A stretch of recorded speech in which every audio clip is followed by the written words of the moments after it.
So this is the world's first perpetual calendar. Oh no, it's not. Having a giraffe now. What's he on He's about? telling cookies. Okay, before you all start throwing your toys at your prams and at the screen, let me explain.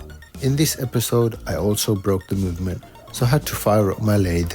So park up your prams and come on in. Greetings, my fellow earthlings, and a very warm welcome to you all. From Pateks to APs and Vacherons to Rollies. Today we are working on a Citizen. I have had quite a few requests to do one of these, so when a good candidate for a restoration came up, I had to oblige.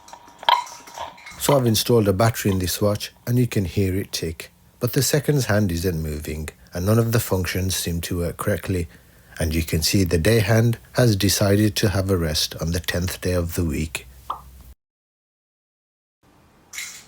Look at that cool hand.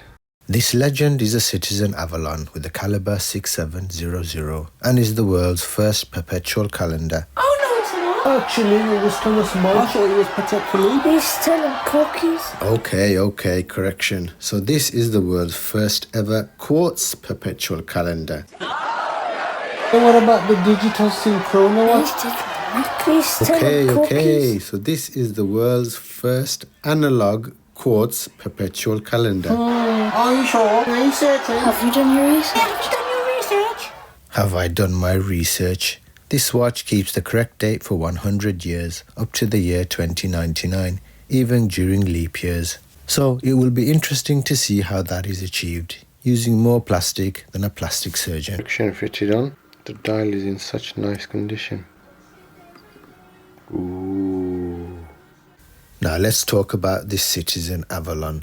So yes, perpetual calendars, which kept track of leap years, were already around on clocks as early as the 17th century. But an English watchmaker named Thomas Mudge is credited with creating the first perpetual calendar on a pocket watch in 1762. And Patek Philippe were probably the first to have a perpetual calendar on a wristwatch by 1925. But this Citizen is from the 1980s. And its claim of being the first perpetual calendar is in the quartz category. During the start of the digital age, we had a few digital perpetual calendars, but this Citizen is completely analog, which requires a lot of math and teeth. A perpetual calendar will display the correct date, taking into account the different number of days in each month, such as 30 days and 28 days in February, and even a leap year every 4 years, and no adjustment is required by the wearer. That's quite remarkable really, and requires a lot of gears. There isn't much information or fanfare regarding this particular title of being first, but everything else in this category seems to be from the 90s onwards. So since this piece is from the 80s,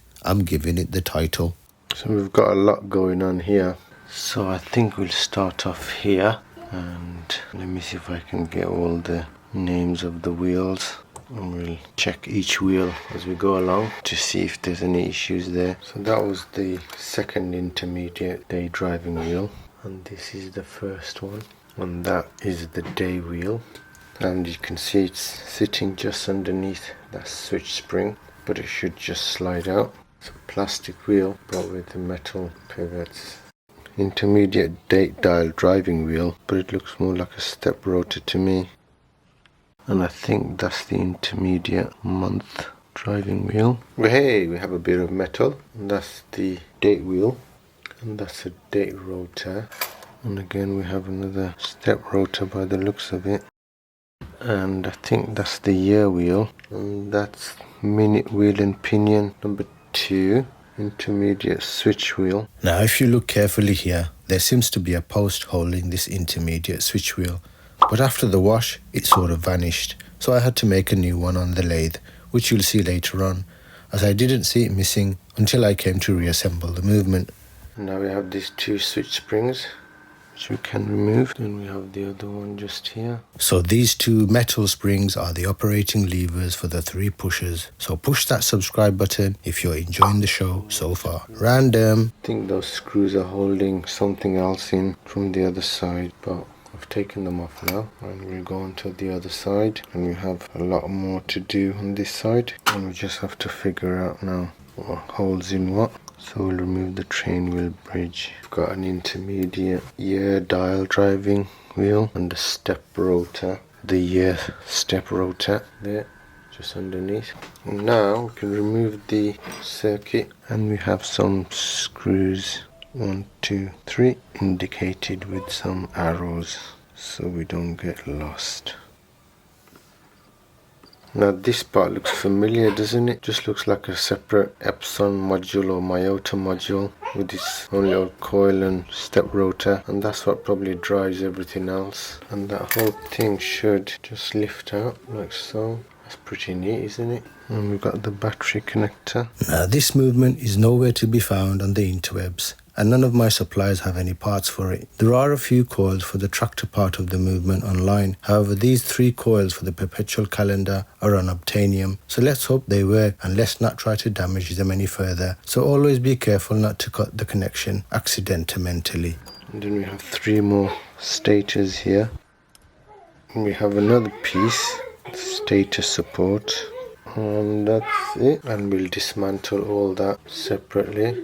There is a switch terminal which we can remove, and just push it out from the other side, and there it is. Now this part of the movement is pretty straightforward, and although it says Citizen 280 on there, it looks very similar to a Miyota 6P range of movements, which has been modified where the electronic circuit, quartz crystal and battery well have been deleted. Now recently I did a Hoya Carrera on the channel with a Calibre 15 movement, which had a Dubois Duprat chronograph module driven by a Buren automatic micro-rotor movement. And we usually call this type of movement a piggyback movement, where a chronograph module is usually piggybacked onto a tractor module to drive everything. So this is a similar sort of idea. So although this is a quartz module, I think it's safe to say that they were designed somewhat to be serviceable. And you can see the thick oil deposits around the keyless work as I finish dismantling this movement. We do have some oils here on the keyless. And my apologies for all the noises stemming by Germ, my 4-year-old. He has extrasensory needs and was created joined to my hip. So in the grand scheme of all things horology, there doesn't seem to be that many parts, unless my eyes are deceiving me due to all the plastic. So I can stick all that in the wash, and all that I'll have to do by hand. So it should be pretty obvious why you shouldn't stick some parts in the wash, such as the circuit and coils. Oh look, a robot and his horse. But other parts such as plastic components and step rotors may not be as obvious. Besides the harsh chemicals, my cleaning machine has a heater, so that's a danger for plastic parts and could cause warping. It will be melted. The step rotors are magnetic, so they could just pick up all sorts of particles from the cleaning solution. I'll try this method as well. It's another way. Stick them all in a little jar of water, a bit of dish soap, washing up liquid, and we'll stick that in the ultrasonic. And we've got 4 of these little step rotors. So you can see the dirt and grime on this plastic one. You can see how gunky it is. I think I'll just Rodico this one, and we'll wash them separately in something a bit more aggressive than water. That looks pretty clean. And these are all metal. Look how the other one reacts. Very powerful. So now for all the other metal bits. I don't know what this stuff is, but it's all over the top plate, and it's most likely from the hour marker positions on the underside of the dial. So I'll give everything a pre-clean before I stick it in my cleaning machine. And up until now, looking back at the footage as I edit, I can still see that post during my pre-clean, so I suspect that it snapped off during the cleaning the machine, which doesn't usually happen and is just a bit of bad luck really.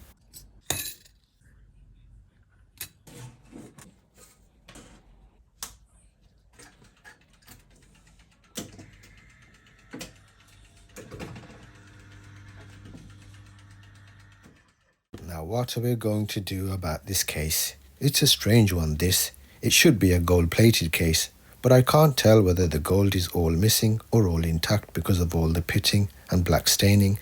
Sometimes I'll see in the comments people saying, oh, you should leave all the scars and warts on the case because of history, memory, nostalgia and all. And I get that. But then others say, well, it's a restoration video, so you need to make it look brand new. But me, I'm old enough to know that it's not always as black and white as that. It all depends on each individual piece and many other factors and variables. This one, however, was one where I thought it might look nice with that really beautiful off-white cream dial inside a ratty-tatty body. But then the video would have just been a movement service and not a restoration. So I put it to a vote to you guys, and we had some interesting results and comments in the community section.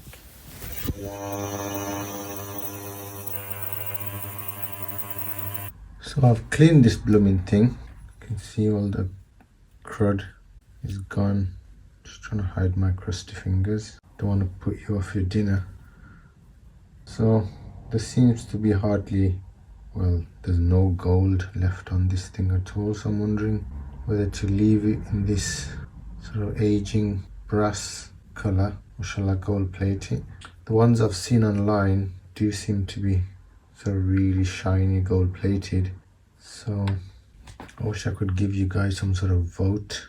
Actually, I might put this up on the community thread first, see what you guys think. And that's exactly what I did. And after about 2,000 votes, the yays have it, 69 to 31%. The case back has this instruction sticker on the inside and the 100-year cycle on the back, so I don't want to ruin any of that, so I'll be cautious with those sections. So I'll just prep the case by removing all the obstructions, such as the pushers and the tube.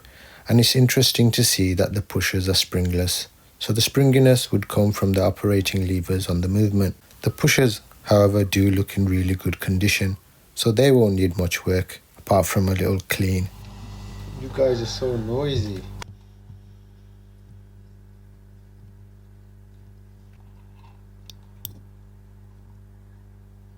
So this case is quite roundy and flowy, so we don't need to really do much to it in terms of keeping the shape. But I'll give it a little rub first, just to get rid of all that black tarnishing or whatever it is, and see how that brass comes up.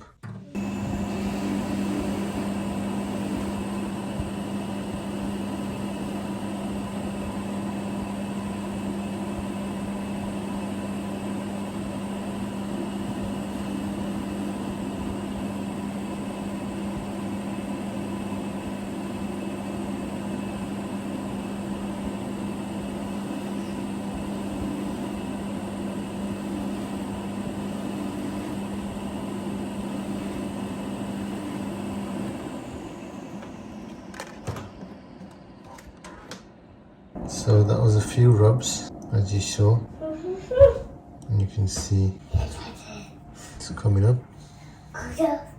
Stop copying me. Are you mocking me, boy? So let's just carry on and see how we get on just with the soft mop. So I've done one side, took me about a minute. You can see the difference between that side.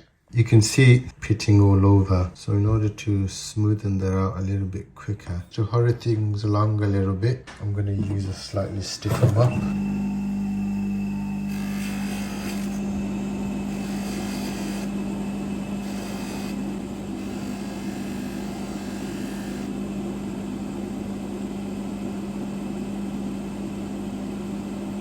Now you can see that pitting on that side, which I haven't touched. And you can see how it's smoothing out. I think some of that's actually gold that was still on there. Well, I'm getting rid of it now, but we want a nice flat surface, a nice shiny surface, so that we can reapply a nice layer of gold. You can see here all the pitting. Cool, let's carry on.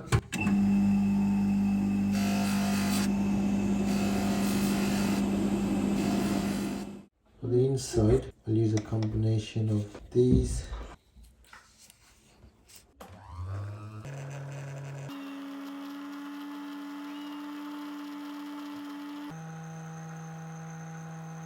You can see we've got a little lip here. Some of that pitting just isn't coming out. So I'm going to use the corner of this mop here to try and get around it.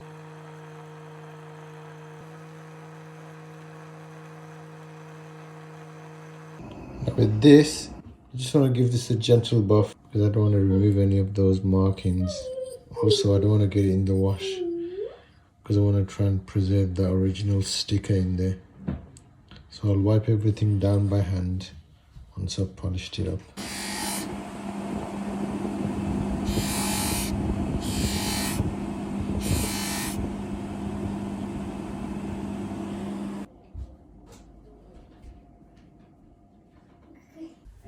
Just needs a little wash, and I'll clean that by hand.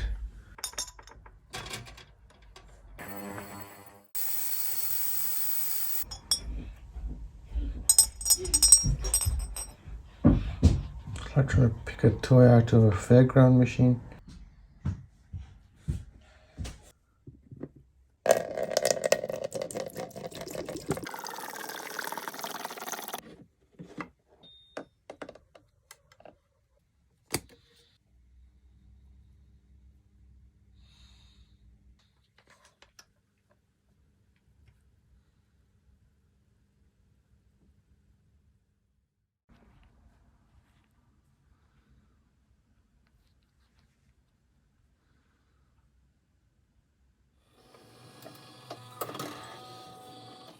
So now everything's nice and clean. So let's get this thing back together and perpetuating again. And you can see where our original battery well was designed to be. On this sort of tractor that pulls everything else and drives everything else. The battery has been relocated somewhere else. And we'll get this beautiful piece of grey plastic. Like so. So Citizen used their own lubrication references here, simply called A-lube, V-lube, F-lube and CH1. So I'm having to make an educated guess based on where the lubrication is used and match them up with Swiss alternatives, and this is what I have. So if anyone knows any different, then please let us know in the comments. I'll also add the technical sheet on my new website for those of you who want to follow along, and all the lubrication points are on there, and there is also a small selection of watches on my site for you to ogle at while you're there. And we'll make sure that's in between the clutch. Should be able to engage that just there. And now you should all be familiar with this type of cannon pinion by now. So if you were surprised to see grease on the lubrication list, well now you know why. And that grease needs to get in between that pinion and driving wheel. So it's not just a case of dabbing it on, it needs to be worked in. And I dab a little A-lube here for the pinion and wheel. And you can see I'm just working backwards to the disassembly by assembling this small tractor module first. So this woolly mammoth here is a setting lever spring, and we can get that in next. And we'll oil up the positions where setting lever and the spring come into contact here, or a reset lever. It all looks like bloody spaghetti if you ask me. So let's get the coil in. We can get the rotor in, and then we have this little bridge we can stick on.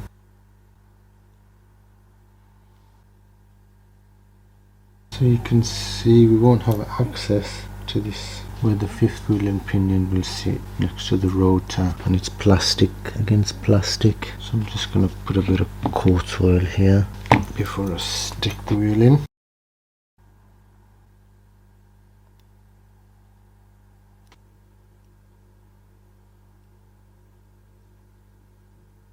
So we can see all the pivots have come through. There's one for the step rotor, and you've got two plastic ones here and two metal ones. So we'll apply the quartz oil on the plastic ones and 9 to 10 on the metal ones. Great Scott, 1.21 gigawatts. So although during disassembly we heard the movement tick, I did test all the coils just to make sure that there was no break in them. So here are our 3 stators. They look like they're going downhill on a skiing slalom, but you can see one of them has got an extra hole here, and that's the day stator, so just remember that. So we'll just get that one in first. Now although we are used to seeing beautiful mechanical movements and watches on the channel, I want to know how you all feel about these types of movements, so let me know your thoughts in the comments.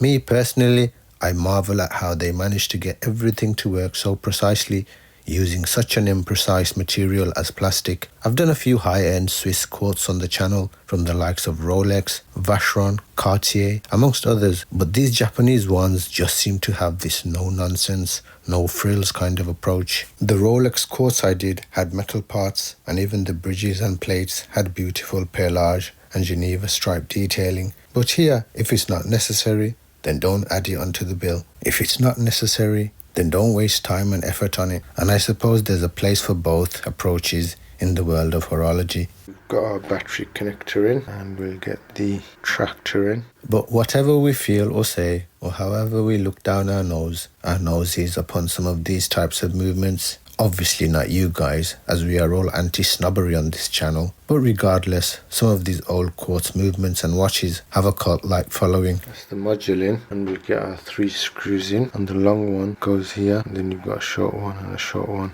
just there. The original retail price for these watches may have been a couple of £100, but now I've seen examples for over 1,000. And that increase in price has to be down to how it's perceived amongst fans and collectors. So we've got our year rotor and year driving wheel on. And we'll just get this cover plate on, or bridge. And we'll get our 3 screws in, 1, 2, 3. And as watches become more rare and obsolete, parts also become harder to come by, which I learnt with this one as I tried locating some parts for it. There wasn't much out there. So we have this intermediate second wheel and pinion, and we did have to pry this off, so we may need some help with the installation. But lack of parts for some also means donor watches do come up for others as people give up. This switch wheel, you need to install it with the spring facing down, and in it goes just like that. Do all those 3 little screws for our little tractor movement. So I continue to assemble the movement, oblivious to the fact that I may need some parts myself.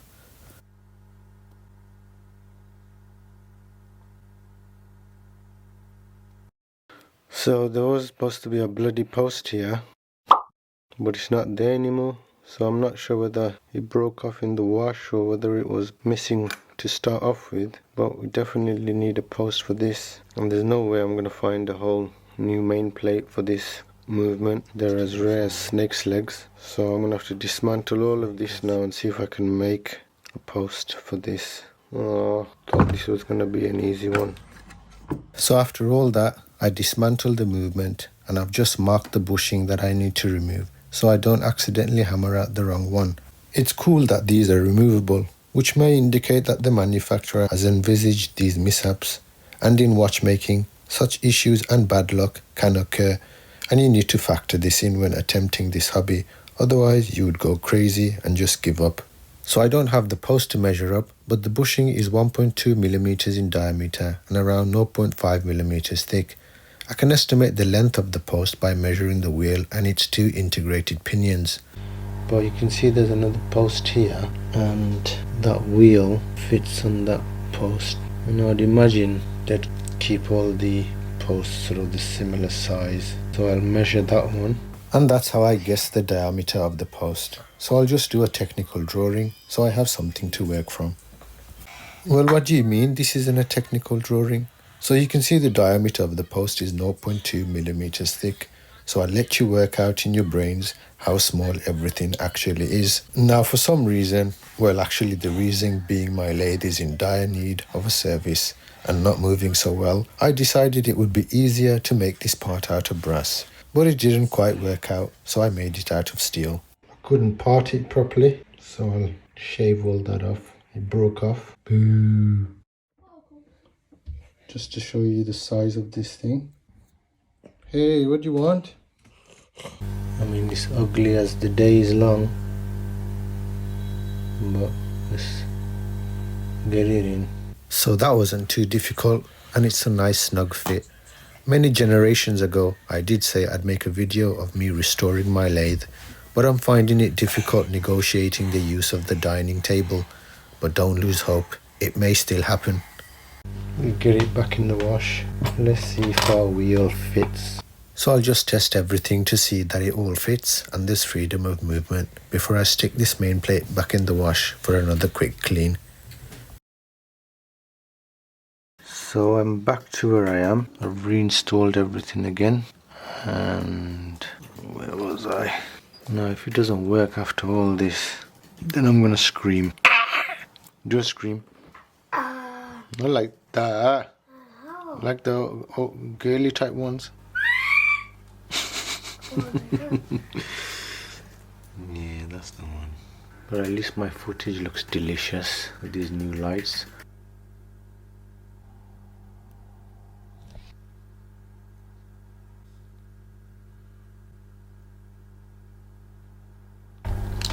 And then we have another little subsection over here. Rotor.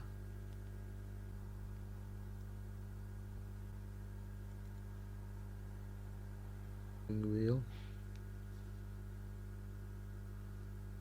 And we have switch spring number 2, and then spring 1 just here, and just make sure it's engaged into this little hole here. So let's see if we can line this all up. Just gonna make sure I can see all those pivots through those holes. There are quite a lot of pivots.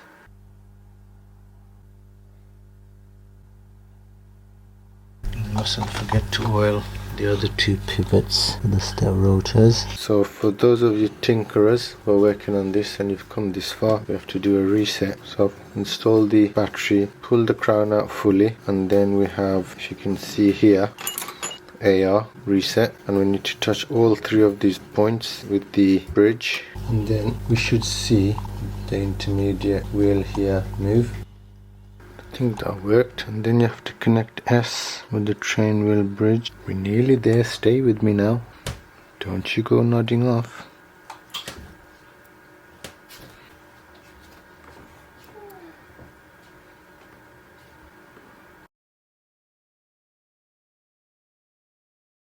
Such a beautiful dial. Look at all the detailing. So cool. So we'll just give that a little wipe down, and that's all it needs really. These tiny little gold globules. Just beautiful. And it's a busy dial, but not that busy, if you know what I mean. It's functional busy. That is nice. And it's got this sort of creamy colour. Beautiful. Can you see it? Look at it. Give us your opinion on it. Wow. It's gorgeous. Now after the reset, the hands have to be installed in a particular order, and this is explained in quite detail on the technical sheet. If you need to see the procedure and order of hand setting, then check out the technical sheet via the link in the description. Now we install the day hand and we position that to Saturday, and then we install the 24-hour hand, and then on top of that goes the seconds hand, and you can position that anywhere, but just make sure it goes on to a marker at least. And then the date hand to the 31st position. And lastly, we do the hour and minute hand at 12 o'clock.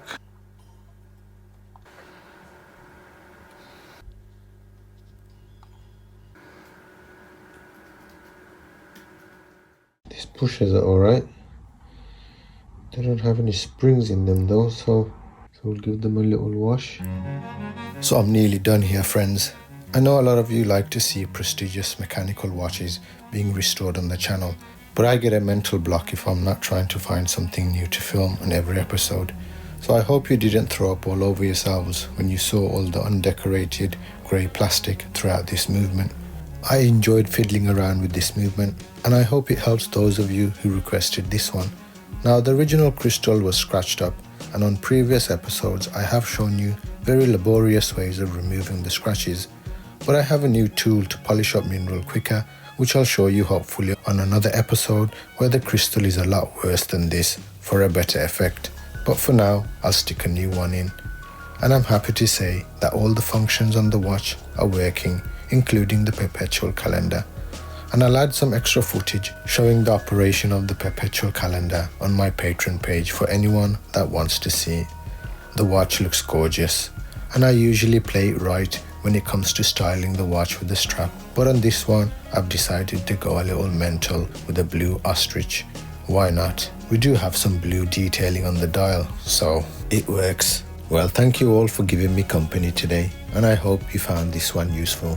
There is hope for every watch on this channel, regardless of colour or creed, and there seems to be some hope for this world and her inhabitants, regardless of colour or creed, as we enter a new cycle and a new dawn over the twisted old horizon. So big shout out to everyone who decided to stand up against evil, even if it was a small atom's worth, quietly in your hearts. Look after yourselves, folks, and take care of each other. Peace, love, and blessings to you all. And if the Almighty wills, I'll see you on the next one.